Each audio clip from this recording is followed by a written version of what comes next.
सिंगार पटार गरौँला तिम्रो लागि। भन, मन पर्छ कि पर्दैन? थाहा छैन अब मेरो यो तीजको व्रतले तिम्रो आयु बढ्छ कि बढ्दैन।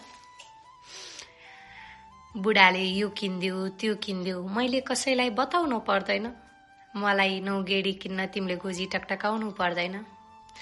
तिमी अरूसँग नलाग्नु, म देखा सिकीमा लाग्दिन। तिम्रो सङ्घर्ष देखेको छु, नचाहिने केही माग्दैन। बस यति माग्छु, निस्वार्थ माया गरेको मुटु मेरो नदुखाइदिनु कहिले। मैले ढोकेका खुट्टा म माथि नउठाइदिनु कहिले। रिस उठ्ला मदेखि, सम्झाउनु आफैलाई, सब छोडेर आएकी थिई भन्नु। घरको न्यास्रो लाग्दा मलाई तिमी नै मेरो माइती बन्नु। मलाई थाहा छ तिमी महल नै बनाउन सक्छौ मेरा लागि।